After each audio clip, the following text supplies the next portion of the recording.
Et on va parler, je sais qu'on a beaucoup traité ce sujet-là, mais c'est un sujet qui est en train de devenir de plus en plus important. C'est d'ailleurs extrêmement intéressant de voir que, alors que ça fait quelques jours qu'on vous parle de l'utilisation du trolling de la part de Gavin Newsom via son compte de son bureau de presse et des fois lui-même son compte. Tiens, est-ce que tu as le dernier, Thomas, sur le prix Nobel à nous montrer, qui n'est pas le dernier, mais qui est quand même excellent, hein, quand on parlait tout à l'heure d'ego de Donald Trump et de volonté absolue de reconnaissance de Donald Trump.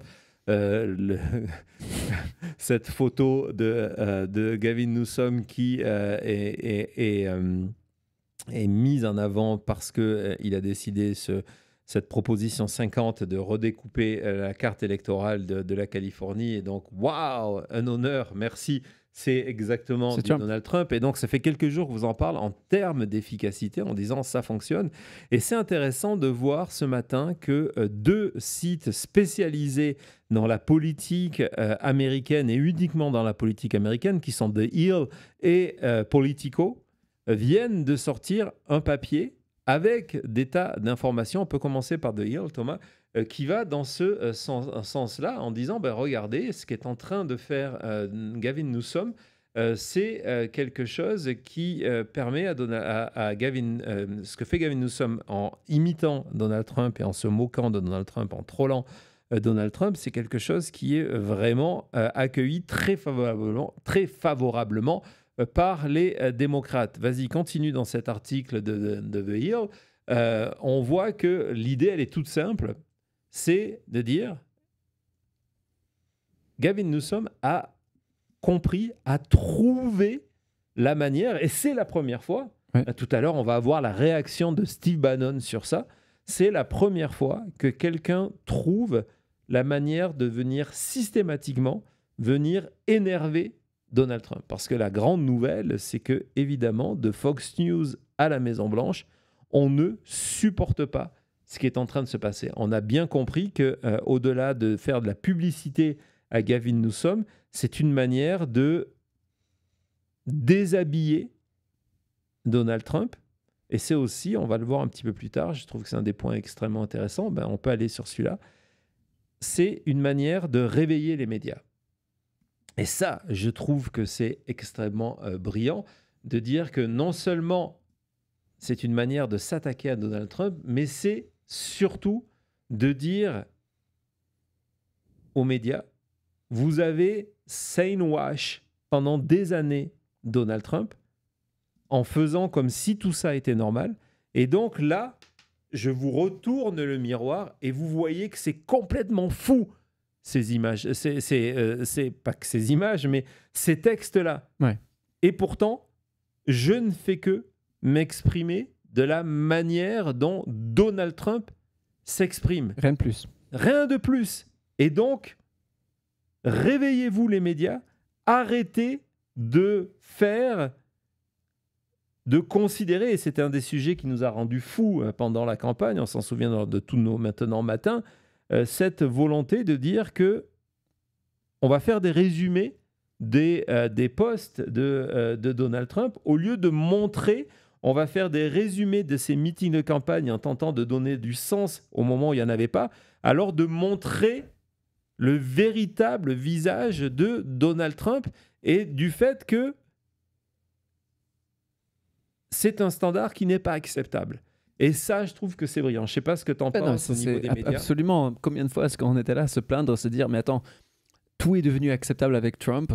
Il fait vraiment n'importe quoi, il raconte n'importe quoi, il ment, il parle d'une manière inacceptable. Toutes ces choses qu'on dit depuis toujours et qui ont, oui, complètement...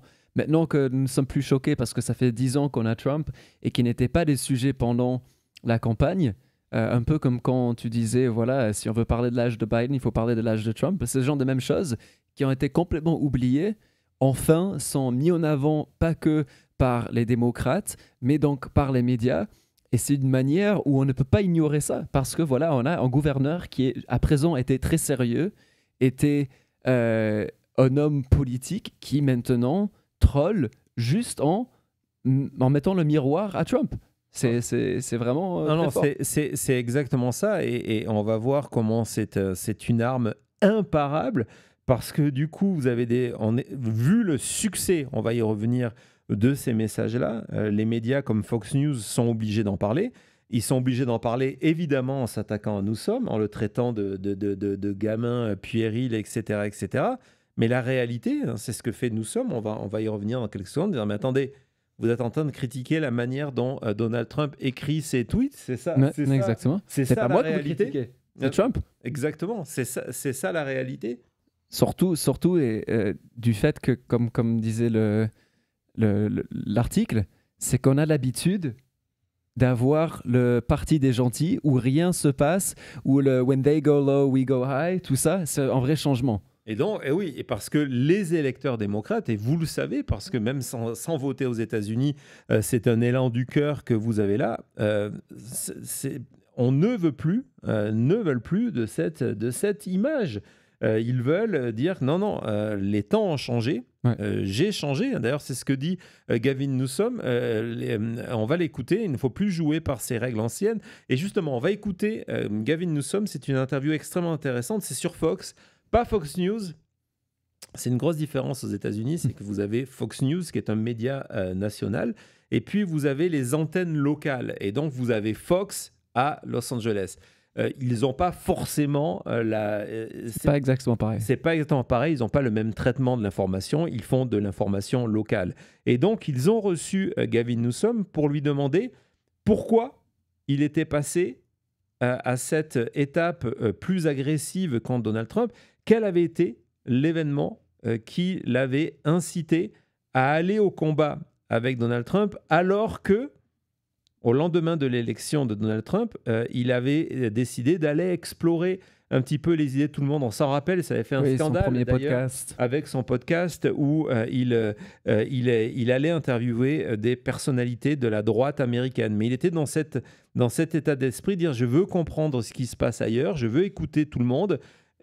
Et puis, il y a eu ça. Vas-y Thomas. Donald Trump can sign what style is different than a lot of people in the party, and even different than maybe you were a few years ago. I mean, it is clear that for so many years, the Democratic Party said, if they go high, or if they go low, we go high. Yeah. And now it seems like if they go low, let's keep punching them. You know, Trump tweets a certain way, you're tweeting a certain way. When was the moment when you decided, for you, that we've got to do this differently? Was there a moment where you said, we can't do this anymore? I think it connects here in LA and the fires. And how he was completely misrepresenting the facts, misinformation, disinformation. Elon Musk was piling on as well. You were really angry that yes. he spoke to you then. And I've never seen you angrier than that. Yeah, because I've never seen anything like it in the middle of emergency. All the lies, all the misrepresentations, all the untruths. And they became gospel and they were spread around the world. And it was a big wake-up call.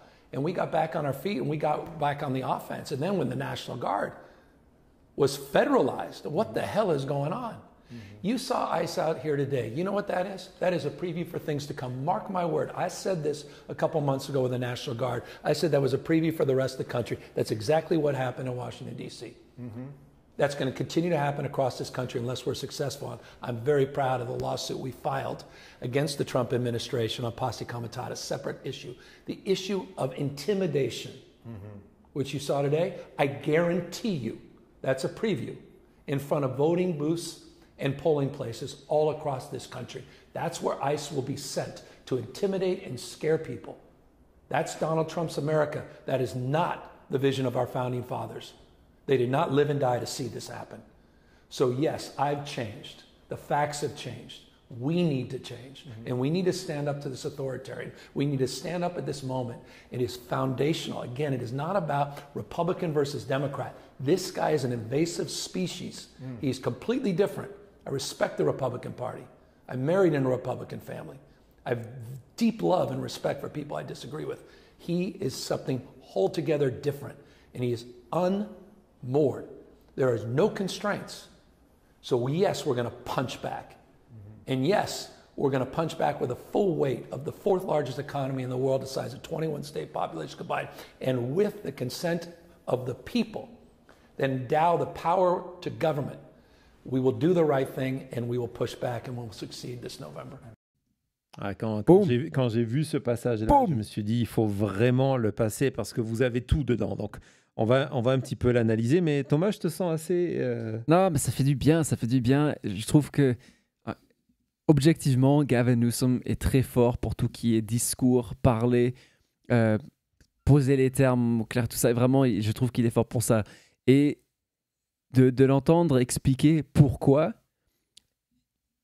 Mais je crois que pour moi, dans cette interview, la chose qui était la plus importante, c'est qu'il a ce moment où il dit « ce n'est pas une histoire de démocrates qui attaquent les républicains ou contre les républicains. Au contraire, la question Trump, l'affaire Trump n'est pas un républicain. » Ce qui explique, c'est qu'il a dit « invasive species ». C'est quelque chose de complètement différent qui est venu perturber notre pays, le parti républicain et le parti démocrate. Ouais, la démocratie américaine. Exactement. Et que donc, non, ce n'est pas des démocrates qui attaquent les républicains, c'est un démocrate, quelqu'un pour la démocratie qui attaque Donald Trump. Et je trouve que ça, c'est très important parce que c'est toujours la question, est-ce qu'il va se mettre les indépendants à dos, tout ça? Oui, certains oui. Mais il y a plein de personnes qui peuvent entendre ce discours, de se dire, j'en ai marre de Trump, je suis républicain, mais pas pour Trump. Je n'ai pas envie de Trump parce que tout ce qu'il apporte et il représente. Donc, je suis heureux d'entendre ça. Ouais, et puis il assume ce changement. Il explique que pour lui, le moment le plus important, ça a été d'abord les incendies, il y a 1 an, les incendies du côté de Los Angeles, et se rendre compte alors qu'il y avait une crise d'urgence avec des gens qui étaient en train de mourir, que Donald Trump était qu'intéressé, en utilisant entre autres Elon Musk et X, à propager, il utilise le terme de lies, de mensonges, ce qui est rare en termes de politique américaine. Donc il dit voilà, il n'arrêtait pas de mentir, de mentir, de mentir. Et c'est là que je suis devenu, utilise le terme de angry, en colère. Donc en colère contre cette politisation d'une crise qui était vraiment une crise extrêmement importante en termes de sécurité, et cette espèce de chantage de Donald Trump de dire ben non, moi l'aide fédérale elle arrive que si le gouverneur il me fait des compliments. Plus loin dans cette interview, il dira il n'y a pas la possibilité de travailler avec Donald Trump, la seule chose qui l'intéresse c'est qu'on travaille pour Donald Trump. C'est vraiment, je trouvais aussi que c'était un point, c'était vraiment un point intéressant. Et puis il dit le deuxième point, c'est évidemment l'envoi de la garde nationale à LA, en expliquant, je vous avais prévenu, je l'ai dit à l'époque, c'est que la première étape. Il va faire pareil, il est en train de le faire à DC, et il dit ça va se passer pareil, je vous en ai déjà parlé, au moment des élections, je vous garantis qu'il va utiliser ICE pour aller intimider les électeurs dans les quartiers où il y a une population qui est d'origine étrangère. Je vous rappelle qu'encore une fois, vous ne pouvez pas voter si vous êtes un sans-papier, mais où il y a une population d'origine étrangère, d'avoir ICE en permanence devant les bureaux de vote. Et donc, il dit, voilà, c'est ce que vient d'expliquer Thomas, c'est que ça dépasse le cadre de droite et de gauche, de républicains et de démocrates. C'est quelqu'un qui est en train de ronger comme un cancer, hein, comme une espèce invasive qui est en train de ronger la démocratie américaine. Donc ça, c'est sa motivation, et ça explique une partie de ces messages-là. On retourne, et ce qui est intéressant, c'est que on retourne dans Hill. Il y a un point qui m'a vraiment intéressé dans cet article-là, c'est que on pourrait se dire, non, mais c'est un épiphénomène qui touche que X, et X, ce n'est pas la réalité. Non, X n'est pas la réalité, c'est vrai. Mais en fait, on se rend compte que même, c'est ce que rencontrent différents consultants qui ont travaillé pour Obama et qui ont travaillé pour Biden, ils sont en train de voir que Gavin Newsom est en train de percer la bulle. On est sorti de X, et que les démocrates qui ne sont pas sur X, qui ont quitté X à cause de Musk, ou qui n'ont jamais été sur les réseaux sociaux, désormais sont au courant de ce que Gavin Newsom est en train de faire, que ce soit la proposition 50 ou que ce soit d'attaquer frontalement Donald Trump. Et ils adorent ça. les électeurs démocrates veulent ça, et donc Gavin Newsom est en train, en punchback, le coup de poing, il a mis les gants de boxe, je ne sais même pas s'il utilise des gants de boxe d'ailleurs, parce qu'il est prêt à aller vraiment où ça fait mal. C'est quelque chose qui fonctionne. Je ne sais pas s'il y avait un autre extrait du Hill qui était intéressant. Donc évidemment, du côté des républicains, on n'est pas content du tout, et donc on dit non, mais bon, c'est bien sympa, mais il ferait mieux parler du message, ce qu'il a apporté. Nous sommes en 2025, donc il y a du temps de définir le message. Le message de Trump, c'était « Make America Great Again ». Donc, c'est tout. Vous voyez, c'était tout. Donc, c'est quelque chose qui va se développer, et c'est une manière des républicains de dire non, mais il ne peut pas utiliser les mêmes armes que nous. Bah si, justement, il va utiliser les mêmes armes que nous, et ce n'est pas fini. Je ne sais pas s'il y avait un autre extrait de Hill, Thomas. Je crois que c'est... Non. Alors, on va aller sur Politico avant de vous montrer Harrington parce que c'est extrêmement intéressant. Donc, Politico a fait ce papier pareil. Donc, vous voyez, en expliquant qu'il est en train de réussir, en utilisant ce trolling, de venir au sommet des médias sociaux. On est dans un monde politique. Il y a un terme aux États-Unis qui s'appelle « the attention economy », l'économie de l'attention.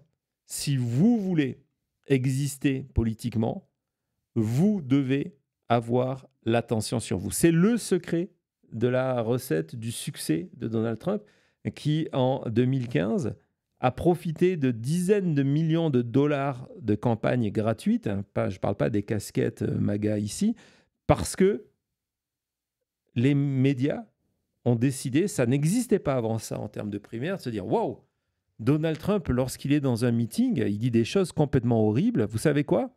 On va le mettre en direct parce que ça va faire de l'audience. » Non, mais c'est vrai. Non, mais ça s'est passé comme ça. Et donc, systématiquement, tous les jours, de CNN à Fox News en 2015 et 2016, lorsqu'il y avait un meeting de Donald Trump, on avait le meeting en direct. On n'avait pas le meeting en direct de Jeb Bush.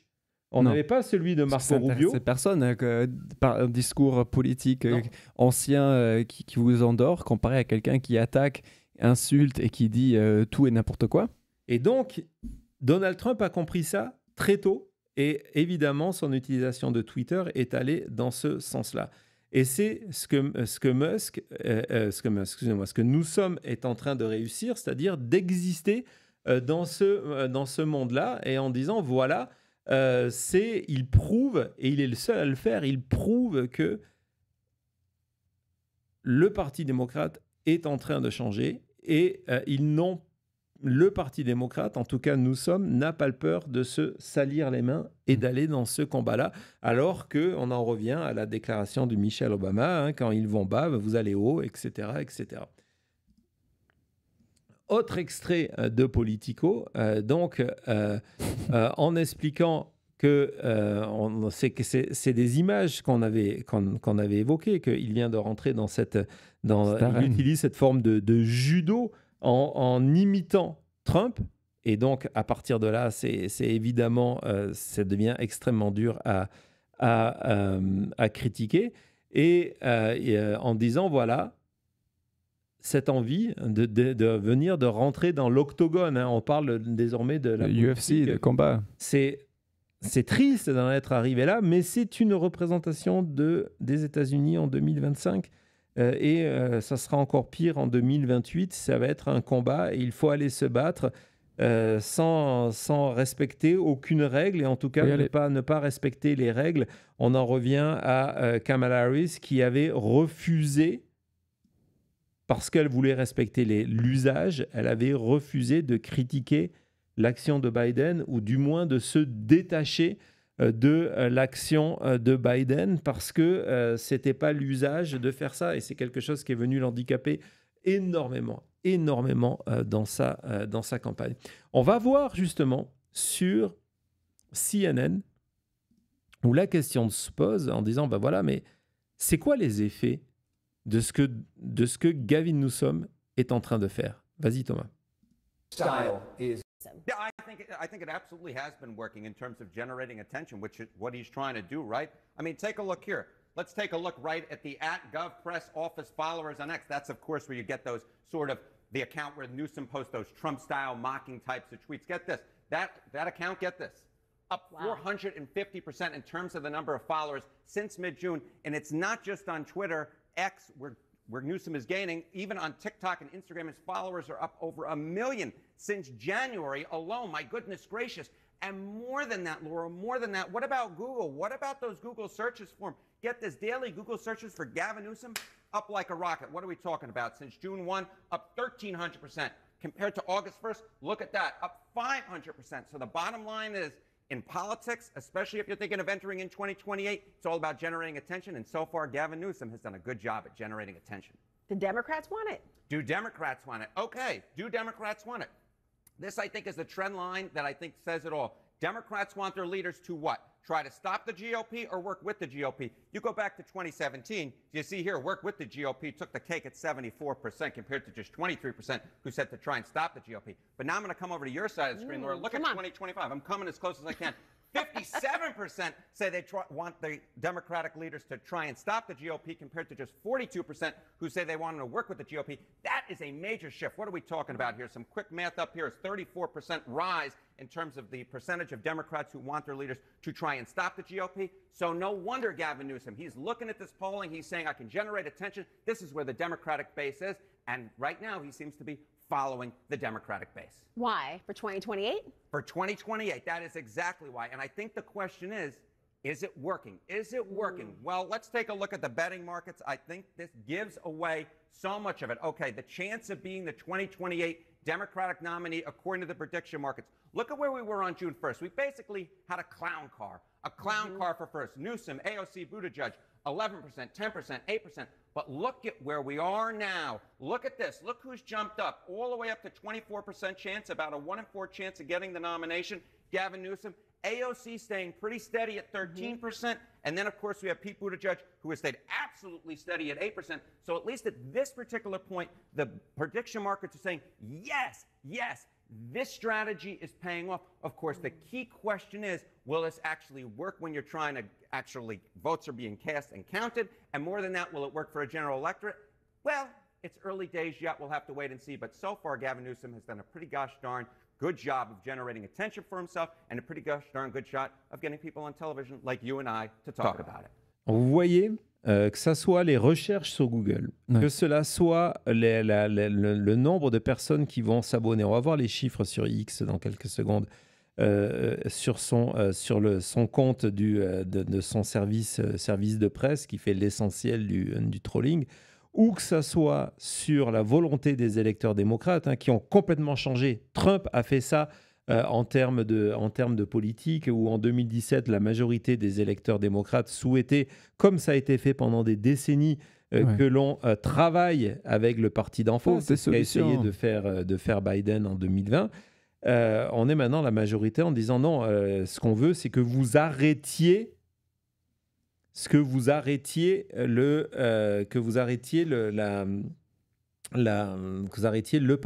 parti républicain.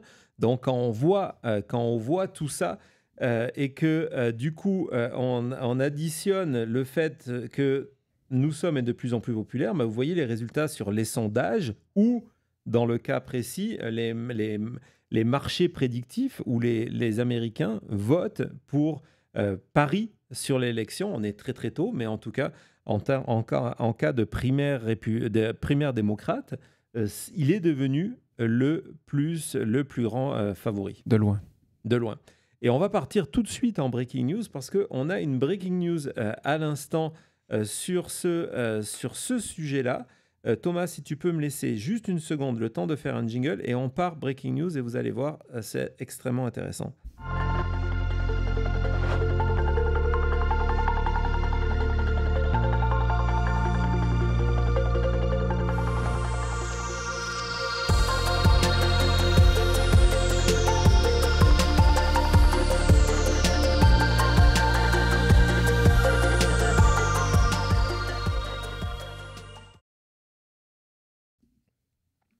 Breaking news, breaking news, breaking news. Merci d'être là avec nous. On s'approche des 900 pouces pour laisser le temps de William à tout envoyer, tout le monde à tout télécharger et vous le mettre en direct parce que c'est ça de vivre avec nous en direct. On va remercier Seb qui est en forme avec un triplé ce soir. Donc merci, merci, merci. Un coup de chapeau. Merci d'être là avec nous ce soir et merci pour tous tes commentaires, tes blagues et tout ça dans le chat. Il y a Olivier qui nous rejoint au bon moment pour une breaking news. Merci beaucoup Olivier d'être là et oui, vraiment un bon moment. Par contre, toute l'émission était vraiment, vraiment top. Tu as vraiment bien rire au replay. Merci beaucoup Ben. En plus, Ben qui fête avec nous ce soir, c'est 11 mois de Maintenant Média. Donc merci beaucoup.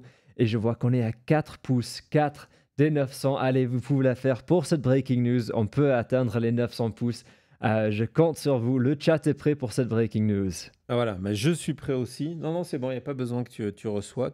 Vous pouvez utiliser l'emoji parce que c'est une breaking news qui est liée à Gavin Newsom. On vient d'avoir à l'instant la publication du premier sondage fait sur la proposition 50. On en parlait tout à l'heure de savoir c'était quoi la position des Californiens par rapport à cette proposition de loi de redécoupage pour sauver la démocratie américaine. Et donc, on a les premiers chiffres. Il y a 8% d'indécis.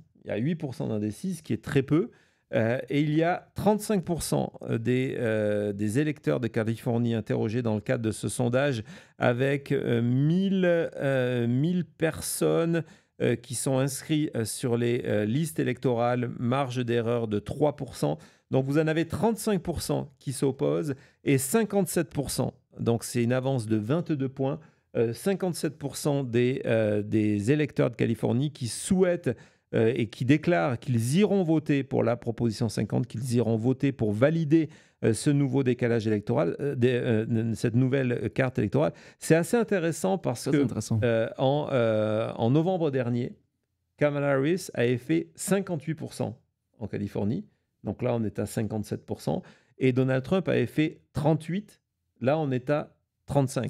Et lorsqu'on va voir chez les démocrates, il y a 84% des démocrates, 13% opposent, 84% des démocrates qui sont favorables et qui iront voter. Chez les républicains, on voit que c'est 79% d'entre eux qui sont opposés, évidemment, à ce découpage électoral. Mais donc voilà, c'est le premier sondage avant évidemment la campagne et une avance de 22 points sur ce problème, sur cette décision-là, sur ce référendum. C'est un très bon point de départ pour Gavin Newsom. Oui, absolument. Je ne m'attendais pas que ce soit si populaire si rapidement. Tant mieux, super. Ce sera vraiment quelque chose il faudra garder un œil sur ça. Peut-être même que ce sera quelque chose qu'on pourra aller explorer un de ces jours avec Jean-Marc. Avec Jean-Marc, bien sûr, on va explorer ce sujet. Je lui en ai déjà parlé. Donc super. On va aller dans cette direction. Abonnez-vous. C'est évident. Abonnez-vous. Et donc ça, c'était avant d'apprendre. Il a été fait la semaine dernière. Donc ça, c'était avant d'apprendre le soutien de Barack Obama à cette proposition. C'était notre première breaking news il y a 2 heures. Exactement. Donc voilà. Donc, c'était une petite breaking news. On continue notre émission. Vous voyez, elle était parfaitement dans le sujet. Je vous parlais de chiffres. Regardons justement de ces résultats sur X. Et vous allez voir que ce qui est en train de se passer autour de Gavin Newsom sur X est complètement fou. Il a gagné, son compte personnel a gagné le compte du Press Office, a gagné 250 000 followers depuis le début du mois d'août. Nous sommes le 20 jours. Exactement. Et à 225 millions d'impressions. Mais ce n'est pas le seul endroit où Gavin Newsom cartonne. Il cartonne aussi sur TikTok. Vous allez voir. Donc là, sur TikTok, son compte a gagné, en général, le compte de Newsom, en général, a gagné presque 3 millions de followers entre TikTok, Instagram et Substack. Et tout ça lui a permis, sur ces 2 derniers mois, d'obtenir près de 1 milliard, plus de 1 milliard de vues. C'est vraiment viral. Énorme. C'est viral. Et hier, la Maison-Blanche a annoncé, je te les ai envoyés il y a quelques secondes, a annoncé que la Maison-Blanche allait avoir un compte officiel sur TikTok. On reviendra sur ça parce qu'il est en train de se passer des choses pas très catholiques sur TikTok. Vous verrez. Mais bon, je vais vous montrer Et là, que nous sommes et là. Et regardez les réponses sous les TikTok. et bien sûr là. Sur les TikTok proposés par la Maison-Blanche. Vas-y Thomas, montre, on en a d'autres. Donc on voit que c'est en train de vraiment venir empoisonner. Alors il y a un autre phénomène intéressant. Exactement, Epstein et nous sommes. Il y a un autre phénomène intéressant sur TikTok, c'est que ces dernières semaines, on s'est rendu compte, on l'a vécu aussi sur X. Je vais vous montrer ce post comparant nous sommes jeunes lycéens à J.D. Vance dans la perspective de 2028. Pour que vous voyez le succès de ce post-là, tu dois l'avoir quelque part. Voilà, il arrive, très bien. Donc, regardez, Gavin Newsom contre... Donc, ce sont des véritables photos. Donc, vous avez J.D. Vance d'un côté. J.D. Vance, je ne sais pas ce qu'il... Bon, voilà. Et la classe à côté, on dirait une photo d'un Kennedy à côté. Et regardez le nombre de vues de ce post-là. Hein, 54,5. Et donc, sur TikTok, on va les regarder. Tu peux les mettre pendant qu'on parle parce qu'on ne va pas mettre le son. Vous avez cette nouvelle tendance, et qui était tendance numéro 1 il y a quelques jours sur TikTok, de posts qui reprennent le terme de daddy, en expliquant dans le véritable daddy, c'est lui, sur le côté sexy et beau gosse du personnage, en disant mais ça c'est un vrai candidat présidentiel. Et quand on voit que Donald Trump se comparait à Elvis, on sait que Donald Trump a une image, il est persuadé d'être, il a dit plusieurs fois, hein, oui, il a même posté qu'il était hot as a pistol. Et il a publié cette photo sur son Truth Social avec la moitié de son visage mis contre l'autre moitié de la visage d'Elvis en disant ben voilà, il y a vraiment un truc, c'est moi. Et donc, ça doit lui rendre fou de se dire que les gens parlent de Newsom de cette manière-là. On a peut-être, je sais pas si je t'en avais envoyé plusieurs de TikTok, on en a un deuxième dans le même style, c'est que des montages, regardez celui-ci. Ce sont des montages de photos de Gavin Newsom avec des chansons. Je dirais McConaughey. Exactement, des chansons pour dire combien il est sexy et que voilà, c'est lui, quoi. Ouais. Boom. La politique en 2025. Mais bon, c'est important de prendre, de soit prendre leur territoire au MAGA et se dire, OK, vous pouvez plus le faire, ou soit des gens qui vont dire, ah, mais c'est ridicule. On dit, oui, c'est ridicule parce que c'est ce que vous faites. Et donc, tu vois, c'est vraiment ce qu'on appelle ici la win-win situation, où d'une manière ou une autre, soit tu aimes, soit tu dis c'est trop ridicule, et tu te rends compte qu'en fait, le président et le candidat que tu soutiens depuis 10 ans, il fait exactement ça et que c'est ridicule en effet. Et les gens qui aiment pas, ils aiment vraiment pas. Ouais, mais le problème, c'est qu'aujourd'hui, les gens qui se sentent menacés par ça, c'est le courant MAGA. Ouais. C'est le courant MAGA. Et dans ce courant MAGA, il y a la Maison-Blanche et Fox News. On va parler de la Maison-Blanche. Là que tu vois que ça a vraiment marché. C'est là que tu vois que ça va vraiment marcher. Dans la Maison-Blanche, vous avez d'abord cette responsable de la communication. C'est pas Abigail Jackson.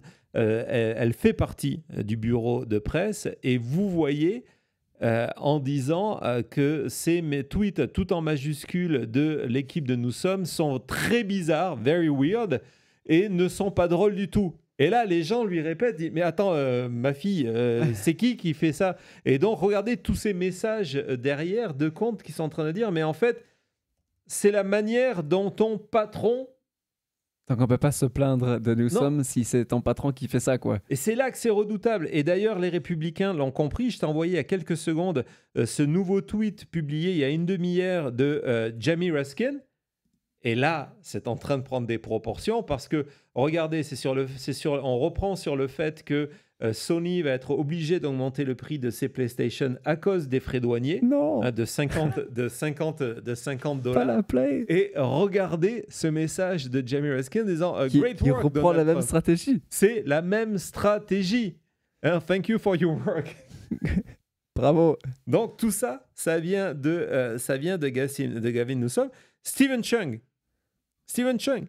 hein, qui est justement celui qui a inventé tout ça pour Donald Trump, celui qui a l'habitude d'accuser, il sait plus que faire. Donc là, il dit non, mais c'est dégueulasse de dire à Donald Trump que c'est le pire jour de sa vie, le jour des votes. What a parce qu'on essaie de snowflake. l'assassiner. Quel snowflake ce Chung. Ouais. Ouais. Quel snowflake ce Chung. Et en plus, c'est précisé derrière que le pire jour de sa vie, c'est que la présidence, il n'y a aucune allusion au fait qu'on a tenté d'assassiner Donald Trump. Dems en retake Pennsylvanie. Congress. Ouais. Non, voilà. Donc, mais en tout cas, on en est là. On est complètement, on ne sait plus que faire. On continue.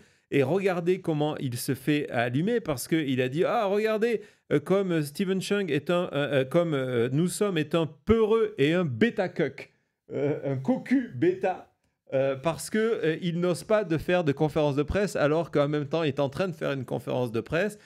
Et donc, regardez la réponse. Stephen Chung, incompétent staffer, membre de l'équipe de Trump. Un staffer, c'est un employé le plus bas oui. possible. C'est quasiment le l'insulte que Trump stagiaire. avait utilisé quand il avait viré Bannon. Il avait dit que le staffer, voilà, boum. Bien, bravo Cody. Boum. En disant il ne sait pas utiliser un ordinateur.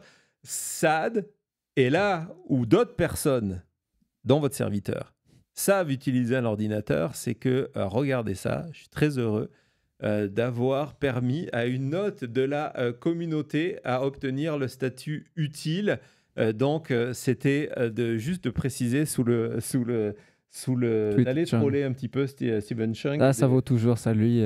Exactement. Et de dire que non, regardez, il y a une conférence de presse. Donc ça, c'est la Maison-Blanche. Et la Maison-Blanche est tellement en colère contre Gavin Newsom que lorsque Politico leur a demandé d'avoir, s'ils avaient une réaction à faire à ce papier dont je vous ai montré, la Maison-Blanche a envoyé un mème. On en est là. C'est le mème, le communiqué de presse, la réponse de la Maison-Blanche pour dire qu'on n'en a rien à faire. Mais le problème, c'est que face à eux, c'est un groupe de jeunes qui est mené d'ailleurs, il faut le savoir, hein, c'est mené le bureau qui est en charge de ça. Il y a 4-5 personnes qui sont en charge de cette communication-là. À la tête, c'est une jeune fille latina qui est à la tête de ça. C'est encore mieux. Oui, c'est encore mieux de savoir ça. On en parlera de cette équipe. Et donc, ce sont des champions du monde. C'est leur génération, le trolling. Ils sont nés avec ça. Et donc, évidemment, quand la Maison-Blanche répond comme ça, regardez la réponse à la réponse. On doit la voir quelque part, Thomas. Vas-y, peut-être Politico, la réponse Politico. Vas-y, c'est là, ça arrive. Donc, la Maison-Blanche... On ne pense pas à Gavin Newsom. La Maison-Blanche, en même temps, envoie Politico Real News un mème sur Gavin Newsom. Ils sont triggered, weak et sad. Donc voilà, c'est-à-dire que ça ne nous intéresse pas, mais on va quand même faire un mème pour répondre qu'on ne s'intéresse pas. Ce qui veut dire que ça les intéresse. Et donc, évidemment, ça, c'était côté Maison-Blanche. Donc, ça marche. Ils sont excellents. On est d'accord, Roselyne. Il faut qu'ils continuent. 100% d'accord. On va voir du côté de Fox News. Parce que Fox News, des émissions de Jesse Waters a désormais, toutes les émissions d'ailleurs, on est en colère contre Gavin Newsom. On va passer ce premier extrait. Vas-y, Thomas. De voir comment Fox News réagit à tout ça. Guarantees that's just the bottom line in all of this.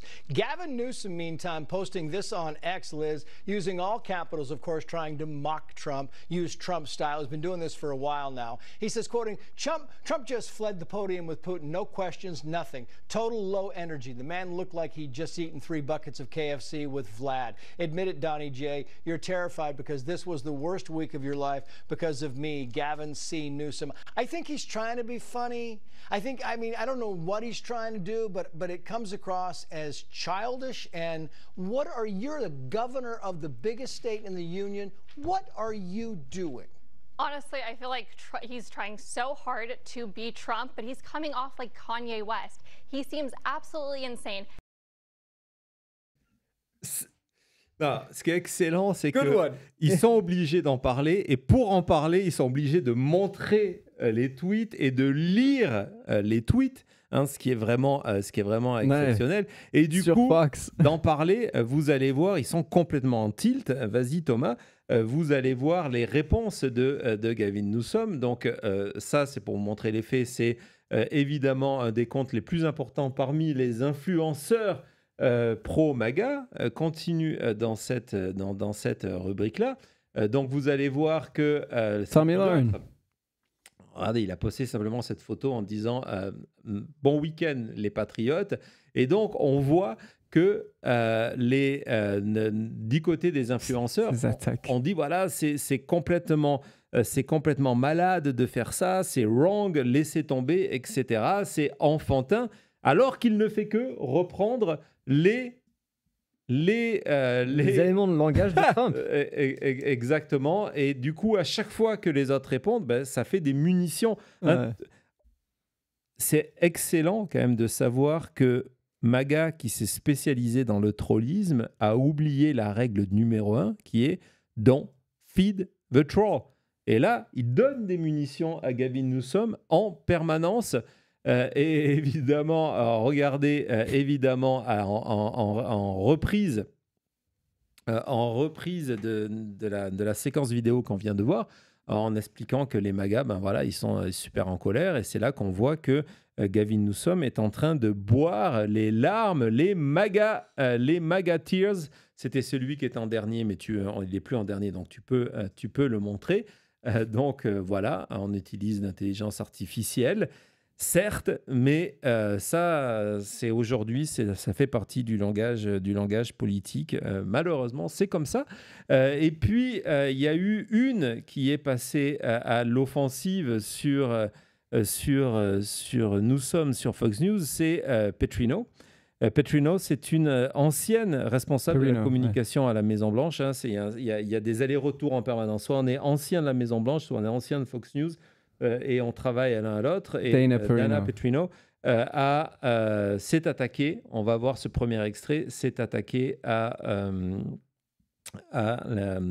la performance de Gavin Newsom et vous allez voir les résultats. In terms of Ukrainian security. The thing is, or the debate, the other thing for me is that for the last week, Gavin Newsom, why am I giving him advice? You have to stop it with the Twitter thing. I don't know where his wife is. If I were his wife, I would say, "What? You are making a fool of yourself. Stop it. Do not let your staff tweet. And if you're doing it yourself, put the phone away and start over. And if he's got a big job as governor of California, but if he wants an even bigger job, he has to be a little bit more serious." Dana Perino qui est en panique complète, qui est en train de dire non mais il doit arrêter, c'est le gouverneur d'un État important. Si j'étais sa femme, je lui dirais arrête avec Twitter, tu passes pour un imbécile. Dans la réalité, c'est exactement le contraire. Donc à chaque fois, ça fait 2 ou 3 jours qu'elle en parle, à chaque fois qu'elle intervient, le compte de Gavin Newsom la troll, mais à un point phénoménal, en lui donnant un nouveau surnom. Dana Ding Dong. Ding Dong. Ding Dong. Donc Dana, jamais entendu parler d'elle avant aujourd'hui. Non, j'en ai jamais entendu parler. Et donc, elle est en train d'avoir cette crise de nerfs. Parce que moi, Gavin, c'est nous sommes à cause de moi. Donc, en disant que Trump, il ne peut même plus conquérir les escaliers pour monter au bord de Air Force One. C'est d'une sauvagerie. C'est d'une sauvagerie. J'avais pas vu ce tweet. C'est d'une sauvagerie intégrale. Et cette sauvagerie, en plus, c'est de rappeler à chaque fois, je pense qu'on a un deuxième où il répond en disant, mais en fait, ils ne comprennent pas. Ils ne comprennent toujours pas. Ils s'en rapprochent, mais ils ne comprennent pas ce qu'on est en train de faire. Regardez, ça fait presque une semaine et ils n'ont toujours pas compris qu'en fait, on est en train de critiquer Donald Trump. On est en train de réveiller le monde, réveiller les médias américains, réveiller les électeurs américains de l'absurdité dans laquelle on vit depuis 10 ans. Depuis 10 ans et qui est passé pour une normalité. Je ne sais pas ce qu'on paye l'équipe réseaux sociaux de Gavin Newsom, mais il mérite chaque centime et plus. Ah ouais, en ce moment, c'est mon compte préféré. Attends, j'ai les notifications. À chaque fois que je suis sur Twitter, je vais voir ces messages-là, mais parce que C'est de grands Et ce qui est fort, ce qui est vraiment fort, c'est qu'ils sont imbattables là, en ce moment sur les réseaux sociaux. Vraiment imbattables. Mais à chaque fois que Gavin Newsom va faire un discours, se met devant les caméras, parle aux médias, il assure aussi. C'est pas juste qu'il a une bonne équipe sur les réseaux sociaux, c'est que Gavin Newsom n'a pas peur d'en parler, d'expliquer, de jouer le jeu sur le terrain. Et en plus, il peut sortir de juste faire le troll et parler et avoir ce moment où il inspire, où il motive, où il nous donne de parler de politique. Oui, et il a les deux. Non, et tu fais bien de le préciser parce qu'en plus, toutes ces interventions, on a vu tout à l'heure son interview sur Fox LA, elle démontre sans aucun doute que c'est de l'humour, qu'il ne parle pas comme ça. Il est articulé. Alors que Trump, lui, parle comme ça. Et que donc, c'est vraiment Trump. Et donc, au-delà des tweets de Trump, c'est de dire, mais regardez, la personne qui est président des États-Unis, c'est pas acceptable qu'elle soit présidente des États-Unis. Elle est extrêmement dangereuse. Et vous, médias, ça fait 10 ans que vous lui servez la soupe au mépris de la démocratie américaine. C'est extrêmement fort. Et donc, on a vu, évidemment, j'aurais pu vous montrer des tas d'autres vidéos de Fox News qui est en train de nous expliquer. Il y a celle, par exemple, de cette... On va regarder cette dernière parce qu'elle vaut la peine, où on dit qu'on utilise ce terme de summer camp, en expliquant, en fait, on a l'impression de se retrouver au milieu d'une colonie de vacances. Hein. Tout à l'heure, on l'a traité de childish. De summer camp. Vas-y, Thomas. Yeah, I think sitting governor, those are Congress people, and it feels like we're watching a summer camp skit.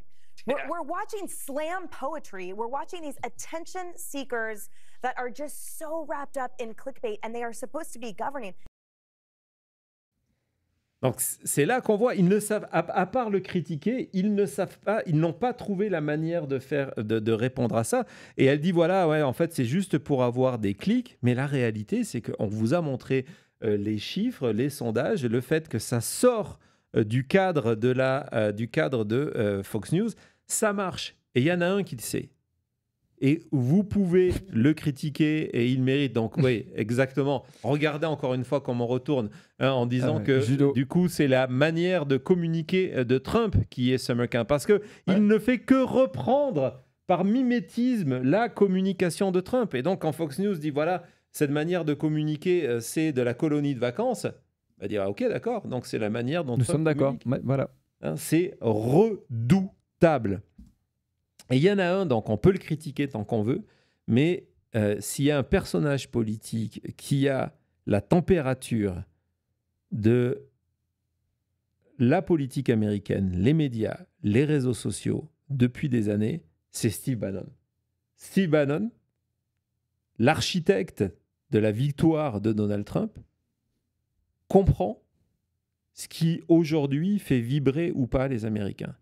Et interrogé par Politico, regardez, il dit si vous regardez, oui, il est en train de faire ça, mais c'est la seule personne actuellement au sein du Parti démocrate qui est en train de s'organiser pour ce combat et qui a le sentiment qu'il peut le gagner. Donc il dit attention, attention. Et là, il prévient MAGA en disant vous devriez faire gaffe à ce qu'est en train de faire Gavin Newsom, pas simplement vous moquer comme vous essayez de le faire sur Fox News, parce que ça ne marche pas, parce que ça ne va pas disparaître. C'est la politique en 2025, 2026, 2027, 2028, et ça va devenir de plus en plus intense. Méfiez-vous, c'est le message de Bannon à la droite américaine, à MAGA, méfiez-vous de Gavin Newsom, ce qu'il est en train de faire, ça marche. Et donc, ça marche. Et donc, évidemment, dans cette campagne qui va devenir de plus en plus intense, vous aurez un phare dans la nuit. Ce phare-là, c'est Maintenant Média. On se retrouve tout de suite pour terminer avec un œil sur les réseaux. À tout de suite.